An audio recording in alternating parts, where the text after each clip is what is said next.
새하늘과 새 땅, 새하늘과 새 땅이라는 제목으로 오늘 말씀을 나누기를 원합니다. 주중에 이렇게 상가 일이 좀 많았어요. 막 비새는 데가 많아서 외부의 견적도 받고 이러다가 이제 어떤 그 상가의 어떤 한 업주를 만났어요. 만나서 이분하고 이런저런 얘기를 하다가 그분이 저한테 이런 질문을 하더라고요. 목사님, 지금이 그 성경에서 말하는 마지막 때냐고 저한테 그렇게 물어요. 그래서 내가 성경의 마지막 때가 몇 날 몇 시라고는 안 나와서 잘은 모르겠는데 징조가 좀 있다. 전염병이 돌고 처처에 기근이 있고 전쟁이 있고 그리고 여러 자연재해가 있는 부분이 있으면 마지막 때인 줄 알라고 했다. 상황을 보니 예수님 이후로 2000년 역사 가운데 가장 기이한 일이 많이 일어나는 때가, 전 세계적으로 이렇게 어려움을 겪고 이러는 때가 지금이라 내가 생각하기에는 마지막 중에 마지막 때가 아닐까. 성경에 또 기록했잖아요. 마지막 때에는 사람들이 서로 감정 가운데 드러나는 그 표시 중에 하나가 뭐냐면, 특징 중에 하나가 무엇이냐면 무정하대요. 무정.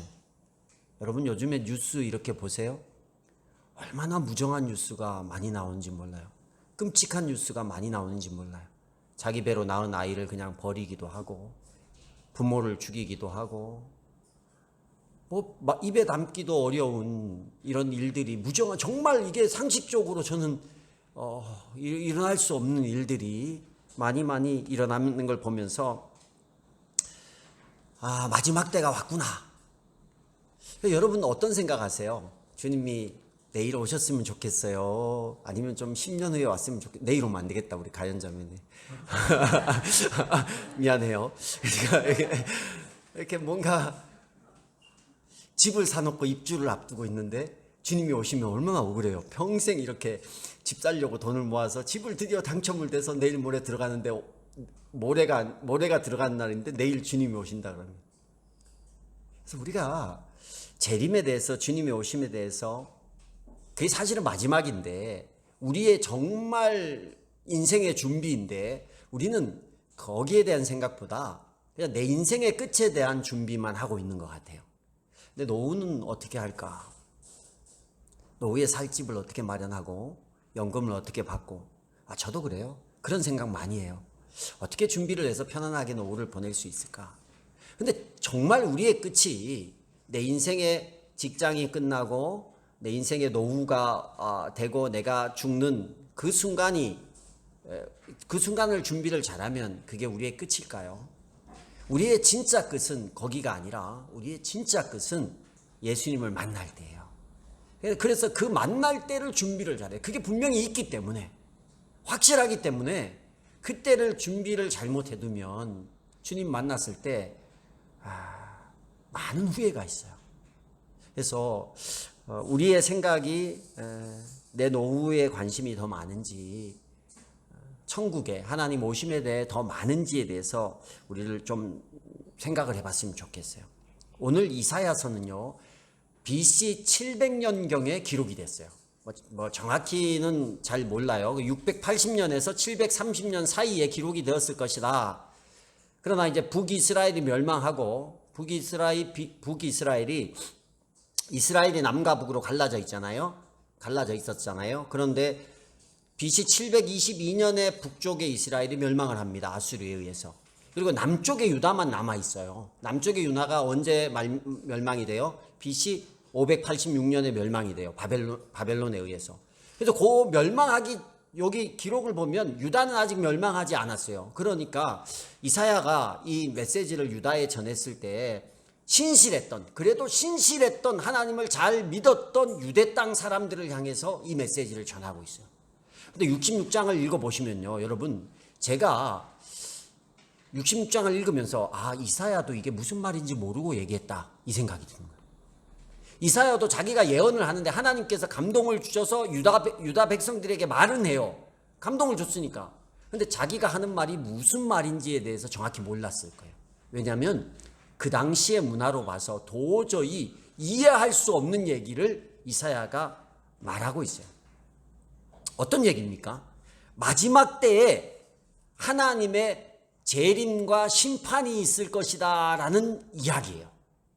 15절 17절이 그 이야기입니다. 하나님이 심판자로 15절에 오신대요. 보아라, 주님께서 화염에 쌓여 오시며 그의 병거는 마치 호리 바람처럼 올 것이다. 그의 노여움이 진노로 바뀌고 그의 질책이 타는 불길이 되어 보응하려 오신다. 뭔가 심판하러 온다라는 거예요. 뒤에 16절에 보면 주님께서 불로 온 세상을 심판하시며 주님의 칼로 모든 사람을 심판하실 것이니 주님께 죽음을 당할 자가 많을 것이다. 이사야가 뭔지는 잘 모르는데 심판자로, 자기가 그렇게 사랑하고 잘 믿던 하나님이 심판자로 이 땅 가운데 오는 거예요. 근데 중요한 것은 누굴 심판하느냐. 지훈아, 누굴 심판하실까? 사람들을 심판하는 게 맞아요. 정확했어요. 어떤 사람들인가가 문제지. 그게 이제 심판이 나오는데 17절에 나와요. 17절을 보니까 같이 읽어보겠습니다. 17절 성경이 있는 분들은 같이 읽을게요. 시작. 스스로를 거룩하게 구별하며 몸을 깨끗하게 하고 이교 제사를 바치는 동산으로 들어가서 우상을 가운데 놓고 둘러서서 돼지고기와 부정한 짐승과 지고기를 먹는 자들은 모두 다 망할 것이다. 주님의 말씀이시다. 하나 걸리는 게 있어요. 돼지고기가 걸려요. 전 주중에 삼겹살을 먹었는데 여러분, 여기에 두 가지로 크게 나누면 이교 제사를 드리는 사람들이에요. 근데 이교 제사 드리는 사람들 가운데에서 그들이 이교 제사를 드리면서 모여서 뭘 먹냐면 돼지고기도 먹고 지고기도 먹고 뭐 별별 희한한 걸 먹어요. 근데 이게 여러분, 우리가 성경을 보실 때 구약 성경을 볼 때는 두 가지를 생각해야 돼요. 꼭 기억하십시오. 첫째는 뭐냐, 이거 잘 못 기억하면 이단에 빠져요. 이단은 제가 생각해도 이사야가 이런 해석을 하기가 여러분 되게 어렵잖아요. 무슨 도대체 이게 뭔 말이야. 근데 이런 누가 봐도, 신약은 누가 봐도 이게 무슨 말인지 알아요.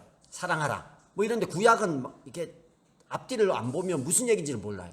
그래서 이단들은 구약을 통해서 우리를 미혹해요. 왜냐? 구약의 안식일을 기억하여 거룩하게 지켜라. 여러분, 안식일 지킵니까? 안식일이 뭔지도 잘 안식일은 안식하는 거예요, 주 안에서. 근데 안식일을 지키냐고요. 우리 가연자매 안식일 지켜요? 안 지켜요? 뭘 지켜요? 지금 내가 무슨 말을 하는지, 내가 이게 틀린지 찔리는 거야. 내가 뭘 이렇게 들어가요. 구약의 안식일은 토요일입니다. 유대력으로 보면. 여러분, 안식일 지켜요, 안 지켜요? 날짜상으로는 안 지켜요. 그러나 의미상으로는 지켜요, 안 지켜요? 지키는 거예요. 날짜상으로 안 지키니까 구약은 토요일이야 딱 얘기하니까 이미 내가 말씀을 안 지키네 이렇게 되는 거예요. 이 이단들의 특징이야. 그래서 우리가 성경을 볼 때는, 구약을 볼 때는 두 가지를 보셔야 되는데, 하나는 뭐냐, 반드시 신약을 통해서 해석을 해야 돼요. 신약을 통해서만 해석을 해야 돼요. 여기 구약에 이 돼지고기는요, 레위기에 나오는 말씀인데 11장에서 15장 사이에 하나님께서 우리를 거룩하게 하기 위해서 부정한 음식을 먹지 말라고 했어요. 거기에 나와요. 근데 이것 때문에 신약에서 이슈가 됐어요. 왜 당신들 예수님 보고도 부정한 음식 먹냐고 얘기할 때 예수님 뭐라고 했어요? 마태복음 15장 11절에 마음이 정결해야 된대요. 입에서 들어가는 것이 사람을 더럽게 하는 것이 아니라 입에서 나오는 것이 사람을 더럽게 한다고 딱 얘기를 해요.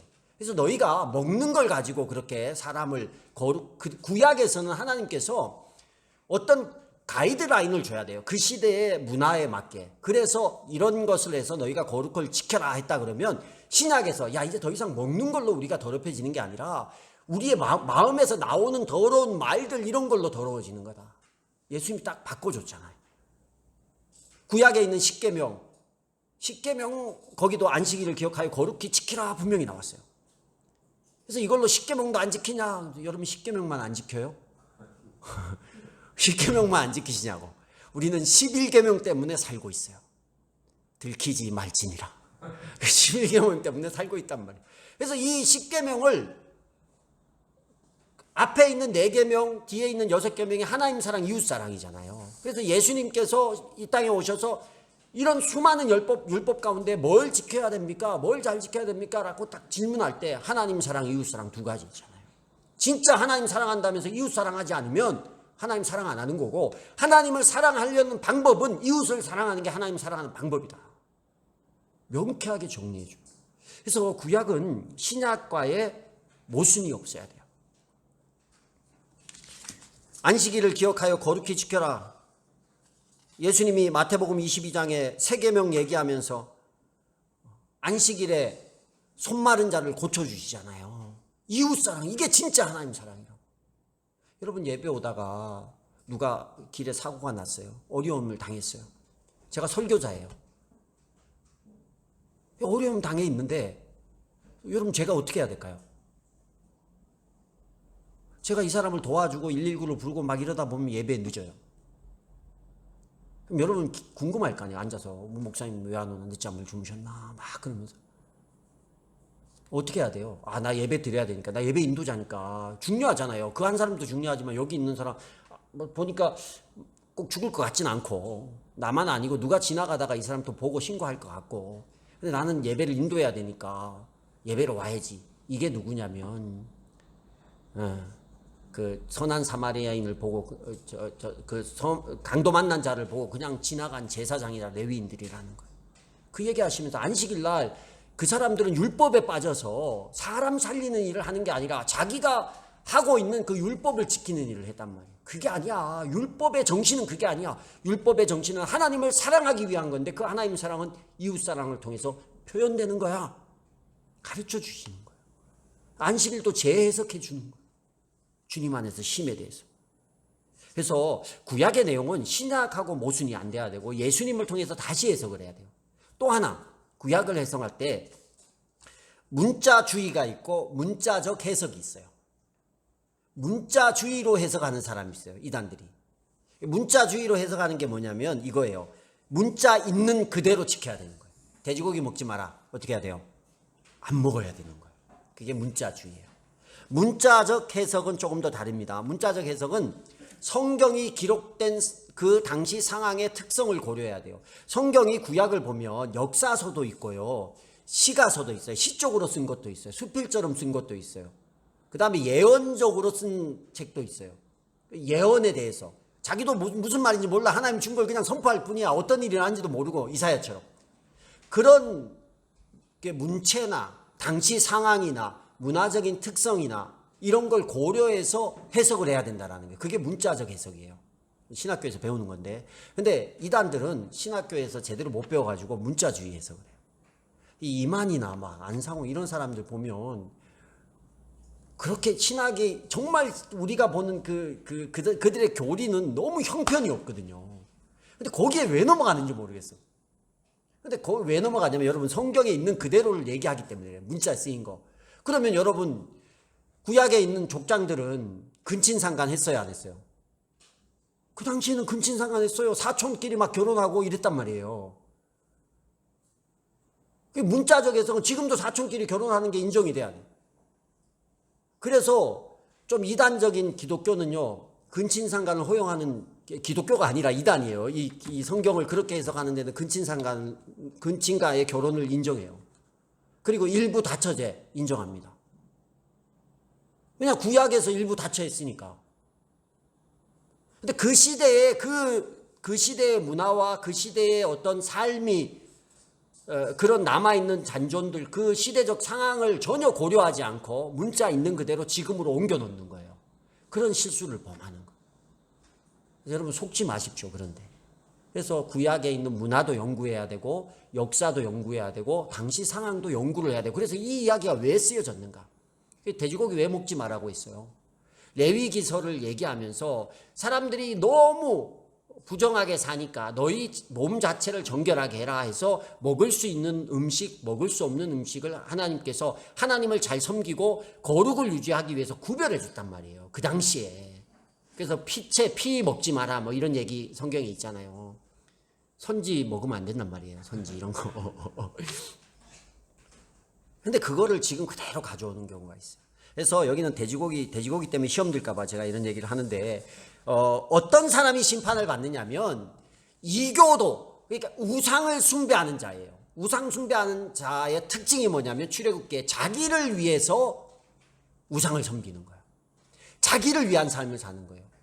이 이사야의 예언을 지금으로 해석하면 뭐냐면 믿음이 없는 자예요. 잘못된 믿음을 가진 자를 말하는 거예요. 잘못된 믿음을 가진 자. 하나님이 이스라엘 백성을 출애굽시켜 주셨는데 모세가 40일 동안 시난산에 올라가서 하나님과 대면하며 기도할 때 남아있던 이스라엘 사람들은 하나님이 보이지 않고 모세도 보이지 않으니까 근심이 쌓인 거예요.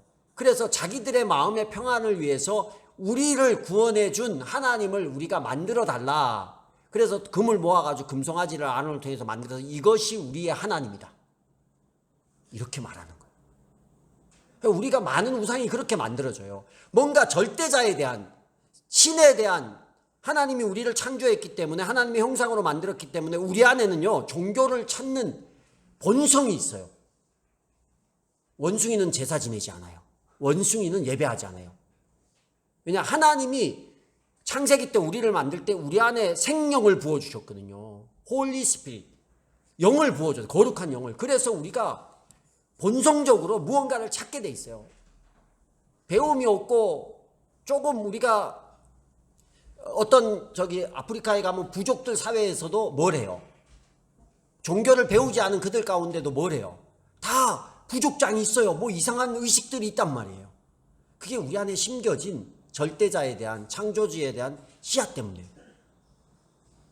근데 이것이 하나님을 바로 찾아야 되는데 자기의 평안과 자기의 축복을 위해서 하나님을 자기가 만들어. 그리고 그 이름을 하나님이, 여러분, 하나님이 진짜 하나님 이름이 아니에요. 여호와라는 이름 자체가 본래 성경에서 말하는 그 정확한 이름이 아니에요.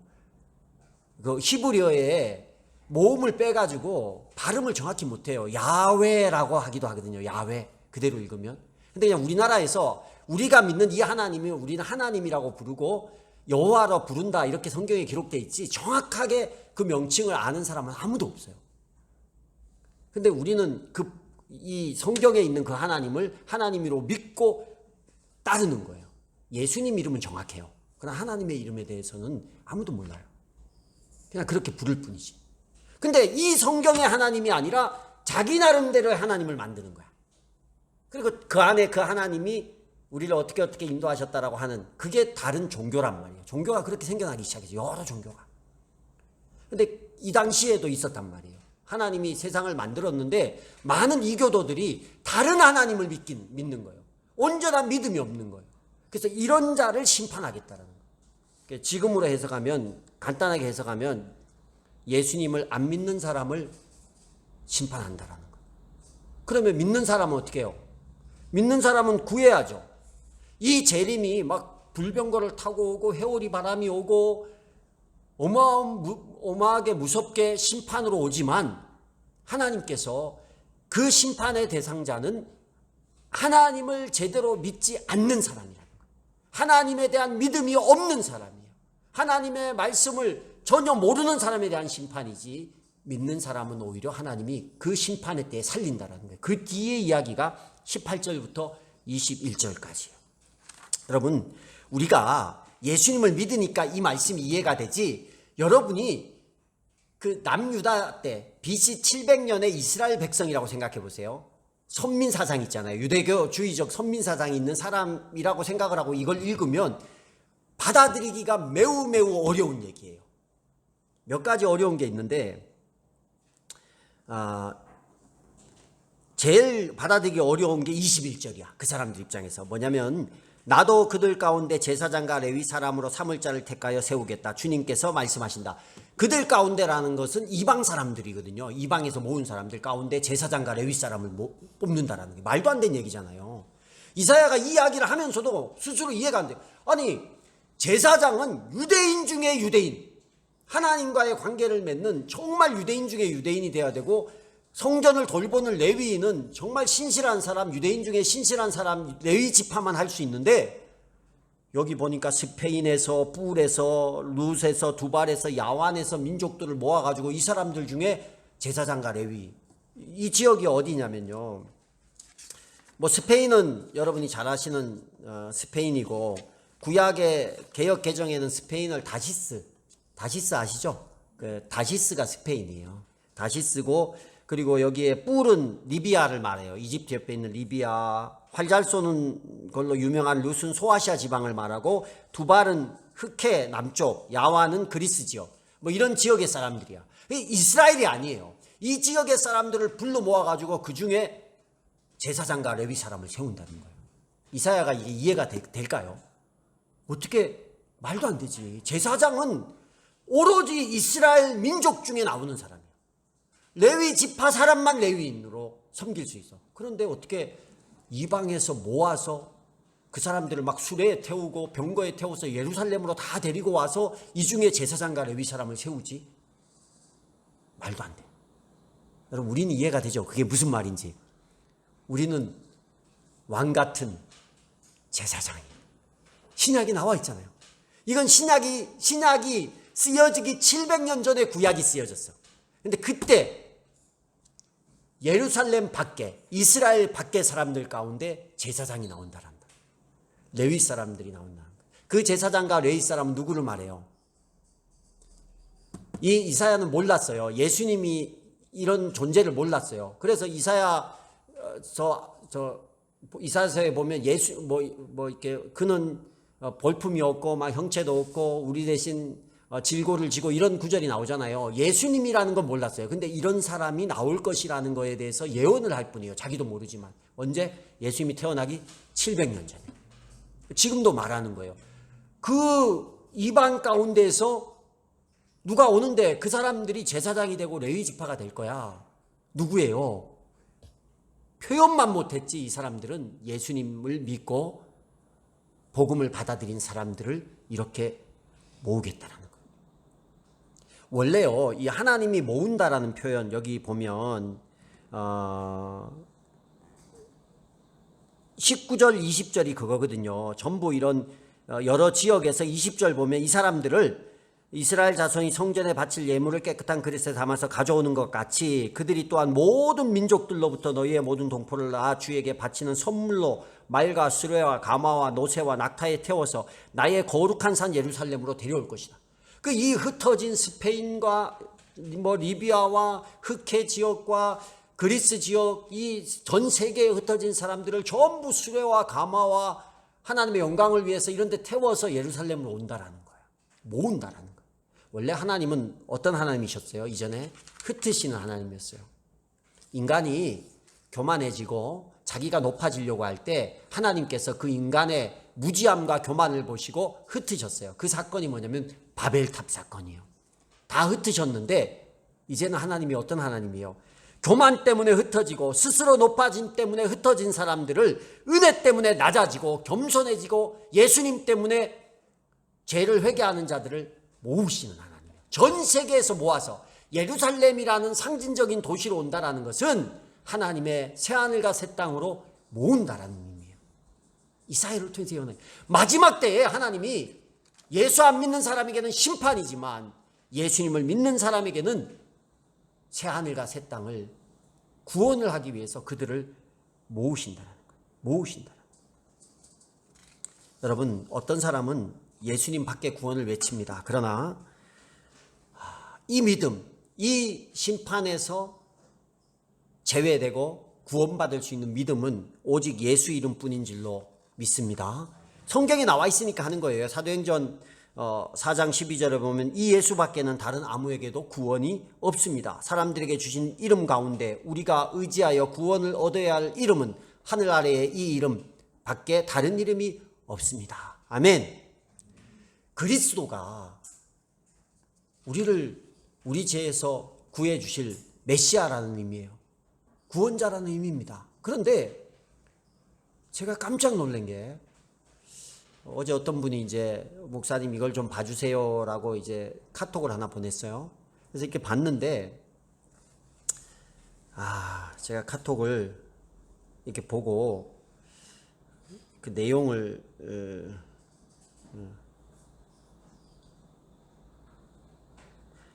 제가 한번 읽어드릴게요.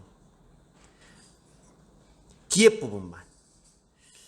아버지 강림하실 날에 부족함이 없이 영접하게 하여 주옵소서. 이게 이제 재림 때 얘기를 하는 거예요. 그러면서 그리스도 안상홍님 이름으로 기도드립니다. 그리스도가 안상홍인 거예요. 그리스도가 안상홍이에요. 여러분, 제가 성경에 그리스도가 다른 사람일 수 있다는 내용이 있으면 제가 인정해 줄 것 같아요. 없어요. 다른 이가 없대요. 다른 이 예수 그리스도 예수밖에 없다는데, 이 성경에 나온 예수님밖에 없다는데, 안상홍이 우리의 그리스도고 이만희가 우리의 그리스도고, 예수님 승천하신 이후부터 지금까지 그리스도라고 자기를 지칭한 수천 명이었어요. 지금도 우리나라에 한 900명이 살아있대요. 그리스도. 여러분, 우리가 정신을 차려야 돼. 이게 뭐예요? 이교도, 우상, 다른 것, 예수 외에 다른 것을 쳐다보고 자기는 신실하게 믿는다고 하지만 그 마지막 때가 어찌 될지 너무 안타까운 거예요. 예수 그 이름을 믿는 자를 마지막에 하나님께서 모으시고 구원하시는 거예요. 그리고 그들에게 무엇을 주냐? 22절 24절에 22절 보면 내가 지을 새 하늘과 새 땅이 내 앞에 늘 있듯이 너희 자손과 너희 이름이 늘 있을 것이다. 주님이 말씀이시다. 새 하늘과 새 땅을 우리 앞에 열어주신다라는 거예요. 새 하늘과 새 땅이 뭡니까? 죄로 말미암아 타락한 세상을 다시 한번 에덴 동산같이 하나님께서 창조 때보다 더 아름답고 더 완벽한 새 하늘과 새 땅을 우리에게 주시는 거예요. 그게 우리의 마지막입니다. 초하루와 안식일에 이거 이사야는 이건 이해했을 거예요. 이게 월삭이라는 거거든요. 매월 초에 지난 한 달에 대해서 희생 제사를 드려요. 회개하고 잘못한 거 고백하고 한 달을 또 잘 살기 위해서 이스라엘 백성들이 늘 기도했던 거예요. 안식일은 뭐예요? 토요일마다 일주일에 매주에 안식일 때 하나님께서 천지 창조를 마치고 쉬시고 하나님의 영광을 위해서만 지냈던 것처럼 이스라엘 백성이 그렇게 지냈어요. 그러니까 하나님과의 그런 교제 관계를 말하는 거예요. 그런 것을 이제 새하늘과 새 땅에서 매일 하나님과 주시는 그 은혜와 평강을 누릴 수 있다는 거예요. 영적인 풍요와 또 우리의 육신적인, 여러분 천국 가면 하나님을 찬양만 한다는데 찬양하기 싫어하고 예배하기 싫어하는 사람은 천국 가기 싫을 것 같잖아요. 그런 의미의 예배가 아닌 거예요. 이 예배가 우리의 부족하고 죄인된 모습으로 드린 예배하고 다르고, 완벽한 예배 드릴 때 여러분 그런 거 있잖아요. 영적으로 막 회복되고 은혜를 경험하고 눈물이 나고 정말 담대함이 생기고 평안함이 생기고 소망이 생기고 이런, 하나님 앞에서 정말 온전한 예배, 우리가 부족해서 그 예배를 못 드려. 그러나 우리가 하나님 앞에서 정결한 마음으로 예배 드리면 지금에도 그 예배를 드릴 수 있거든요. 어떤 사람은 드리고 어떤 사람은 똑같은 예배를 드려도 경험을 못 하니까. 근데 천국에서는 완벽하게 다 경험하는 거예요. 그런 은혜를 하나님과 누리고 그런 삶을 살 수 있다는 거예요. 그 새하늘과 새 땅, 아마 이사야는 이 말을 할 때 우리에게 새 영토를 주시려나 이런 생각을 했을 수도 있어요. 그러나 영적인 새 영토입니다. 새하늘과 새 땅을 우리 가운데 허락하는 거예요. 진짜 안식, 진짜 평안을 하나님께서 예수님 오시기 700년 전에 이사야를 통해서 우리에게 말하는 거예요. 여러분, 제가 여러분에게 드리고 싶은 얘기는 이겁니다. 마지막 때는 분명히 있습니다. 아멘. 어제 목사고시를 가면서 제가 이렇게 다른 분 세미나 할 때 가서 앉아 있었어요. 앉아 있는데 원래 이제 목회학하고 우리 장로님들만 받았던 게 뭐였죠? 정치, 교회 정치가 있었는데, 그래서 이 목자님이 정치를 들으니까 정치하는 세미나에 가서 들으려고 또 올라갔는데 의자가 2개밖에 없더라고요. 그래서 앉을 데가 없어가지고 내려와서 이제 목회학을 들었어요. 오래간만에 이제 목사가 되려고 모여있는 사람들에게 세미나를 하는데 거기 앉아서 목사님 이런 세미나를 들었어요. 제가 잘 아는 목사님이 세미나를 하시는데 그분 얘기를 들으면서 내가 회개도 되고 그래 다시 한번 생각하자. 우리가 마지막 때를 사는데, 사실 이 설교는 제가 어제 하루 종일 그 고시를 봐야 되기 때문에 금요일 날 다 만들어 놓고 정리만 한 거거든요. 어제 아침에 갔다 저녁에 오니까 아무것도 할 수 없고 와서 이제 주보 만들고 접고 그리고 퇴근을 했는데, 금요일 날 했는데 그분이 오늘 설교에 또 이런 이야기를 할 수 있도록 해주려고 그러셨나.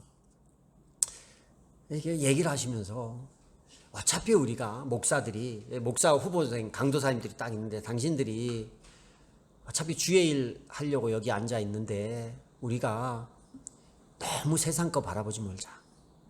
자기는 목사님이 그래요. 나는 걱정 안 한다. 나는 은퇴고 노후고 걱정 안 한다. 뭐 요즘에 박스도 많이 있는데 주소서 살면 되지. 어차피 우리는 천국 가서 하나님이 있다라고 생각하는 사람들이 뭘 그렇게 이 땅 가운데서 아웅다웅 하냐. 어차피 먹는 삼시세끼 똑같고 누워서 자는 집 이렇게 환경만 다르지 잠자는 건 똑같은데 은퇴하고 박스라도 줄 생각하고 그냥 목회에 전념하라고 딱 앉아있는 날 보고 하는 얘기인 것 같은 거예요. 그래서 우리가 건강은 해야 될 것 같아. 박스를 주시려면 우리가 70년 80년이 끝이라고 생각하면 여기서 정말 아둥바둥 해야 될 것 같아. 야, 열심히 살고 열심히 돈 모으고 평안하게 살아야 될 것 같아요. 근데 가만 보면 우리는 여기가 2생이잖아요. 2생. 3생이 있거든요. 천국이 있거든요. 다음 생이 있거든요. 그런데 여기에 왜 이렇게 아둥바둥하지? 예수 믿는 게 그건데. 예수 믿는 게 그것 때문에 믿는데. 왜 이러지? 이 땅이 전부가 아닌데. 이 땅에 남겨준 것은 하나님이 당신 앞에 충성하고 당신 위에 헌신하며 살다가 천국 가서 착하고 충성된 종이라 칭찬받으며 이 땅에서 수고한 것을 그 천국에서 마음껏 누리도록 우리에게 기회를 주시고 우리에게 그 상급을 얻을 수 있는 그런 장을 허락해 주셨는데 이 땅에서 뭘 그렇게. 그러면서 제 머리에 그 얘기를 들으면서 스쳐 지나가는 장면이 예전에 봤던 영화 장면이에요. 주기철 목사님이 그 고난 당할 때 그 못이 박힌 널판지를 걸어가시면서 저 높은 곳을 향하여 날마다 나아갑니다. 이 찬양하면서 걸어가는 장면이 딱 보이는 거예요. 그래서 이분들은 순교하셨구나. 우리가 진짜 믿음이 너무나 약해지고 이 약한 세상 가운데서 너무 세속적이 되어 가는구나. 여러분, 우리 하나님 자녀예요. 여러분이 믿던 안 믿던 천국은 있고 저는 천국을 갑니다. 천국 갈 사람처럼 살고 싶고 여러분도 그렇게 살았으면 좋겠어요. 진짜 이 마지막 때에 배교하고 마지막 때에 믿음이 흐트러져서 쓰러지지 아니하고 끝까지 충성해서 예수님 잘 믿고 믿음대로 삶을 통해서 그게 우리의 진짜 노후를 준비하는 거예요. 진짜 인생을 준비하는 거예요. 예수님 잘 믿으시길 바랍니다. 정말 예수님 잘 믿어서 정말 우리 아이들도 예수님 잘 믿었으면 좋겠어요. 예수님 잘 믿는 저와 여러분이 될 수 있기를 주의 이름으로 축복합니다.